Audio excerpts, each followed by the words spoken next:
He didn't say a word. He just looked across the table and snapped his fingers at me, like I was a waiter, like I wasn't the man sitting across from him holding the one signature he needed to close a $750 million deal. It was a Thursday evening in November, the kind of cold Chicago night where Lake Michigan wind cuts right through your coat. We were at Spiaggia, a private dining room on Michigan Avenue, floor-to-ceiling windows, white tablecloths, the kind of place where powerful people make quiet decisions. And in front of everyone at that table, Derek Holt, CEO of Cascade Ventures, snapped his fingers at me and pointed to his empty glass. He thought I was the help.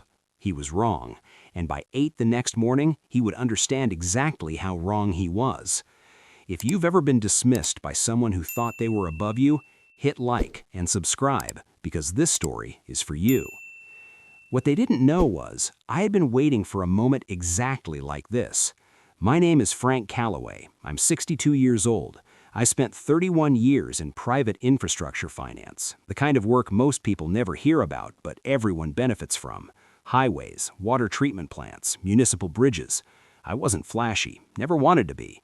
I built a quiet firm in Oak Park, Illinois, Calloway Capital Group. No big advertising, no golf sponsorships, just results, and a reputation built one handshake at a time. What was at stake that night wasn't just money, it was 31 years of credibility.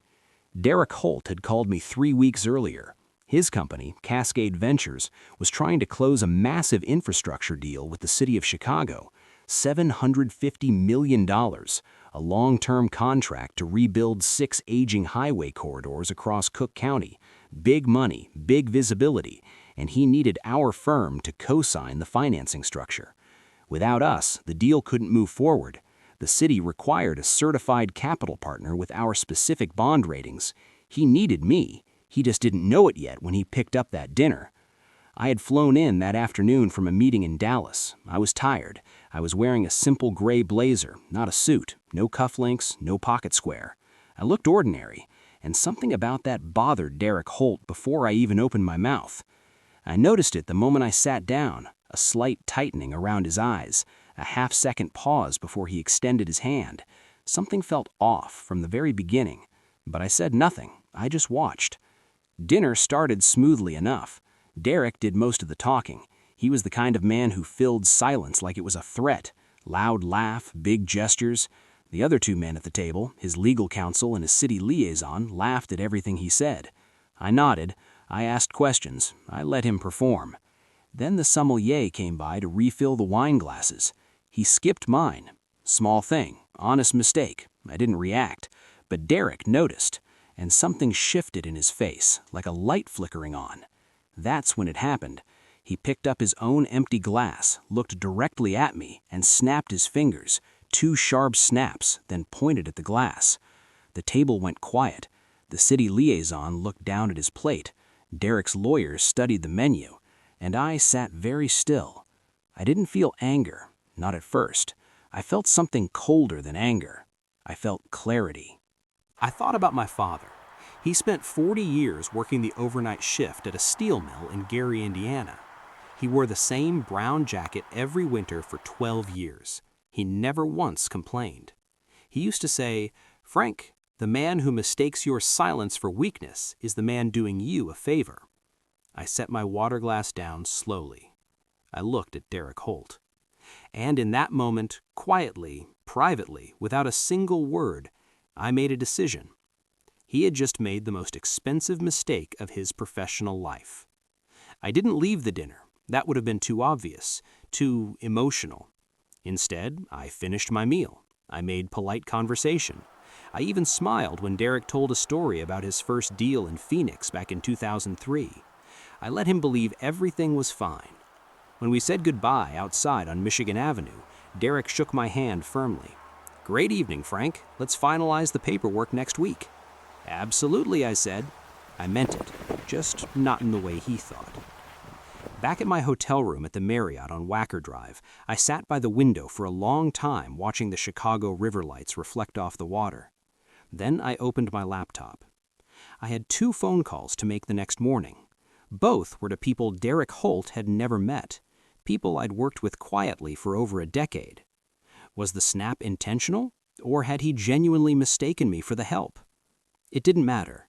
What mattered was what I now knew about Derek Holt's character, and what that meant for $750 million in public infrastructure money.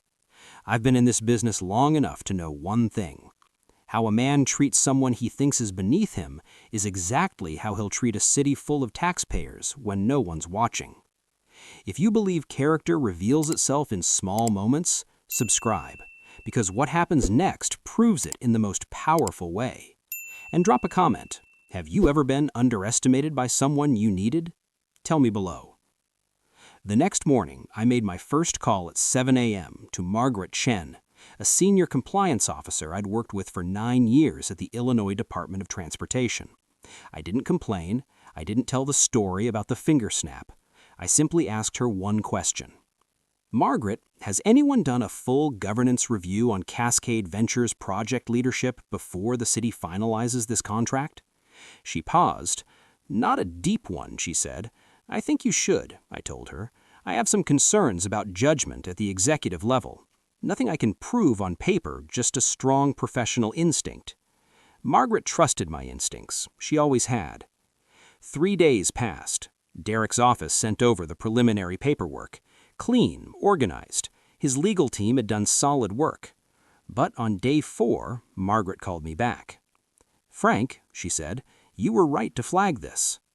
The governance review had turned up something small but significant. 2 years ago, Cascade Ventures had been involved in a similar infrastructure bid in Cincinnati. A subcontractor, a minority-owned firm, had been pushed out of the deal at the last stage without documentation. The city of Cincinnati had raised concerns but never formally acted. It wasn't illegal, but it was a pattern. And the city of Chicago, with an election year coming, could not afford that pattern attached to a $750 million public contract. I didn't celebrate. I simply said, "Thank you, Margaret. Do what you think is right." That afternoon, Derek Holt's lawyer called my office. "Frank, we've hit a small regulatory snag. The city is requesting additional documentation. It may push the timeline." "I understand," I said calmly. "These things happen." But I knew something bigger was coming, and I knew Derek didn't yet. 2 weeks later, the city of Chicago formally suspended the Cascade Ventures bid pending a full contractor review, $750 million, on hold. Derek's office called me 3 times that day. I took the third call. "Frank," his voice was different now, tighter. "I need to know if you're still with us on this." I let a beat of silence pass. "Derek," I said, "I want to be honest with you.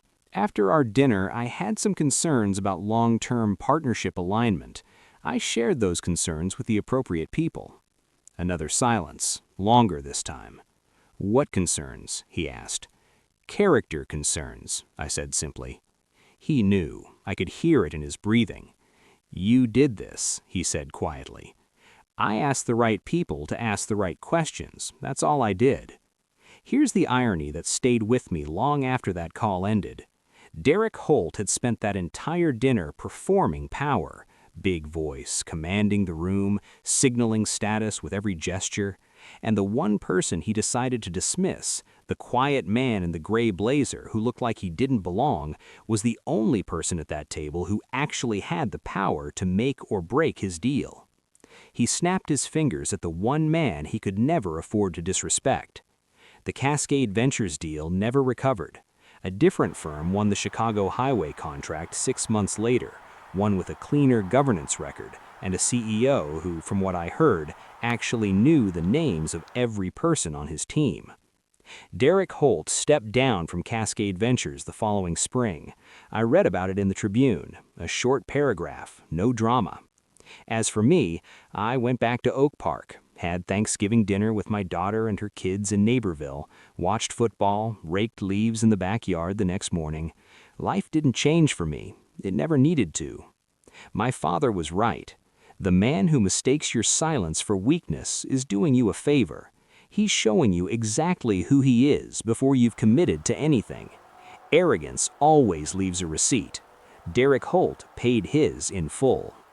That night at Spiaggia, The snap of 2 fingers in a quiet room in Chicago, it cost Derek Holt $750 million and his career. Not because I was angry, because I was patient.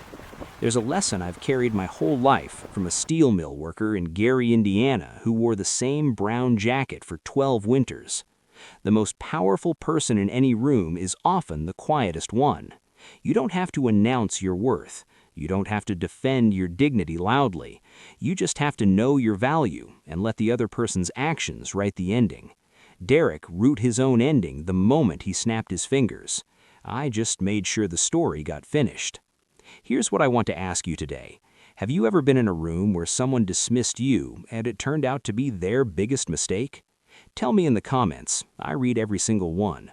And if this story meant something to you, if it reminded you that patience is power and respect is not optional, please hit like, subscribe, and share this with someone who needs to hear it today. Because the quiet ones, we're always watching, and we never forget.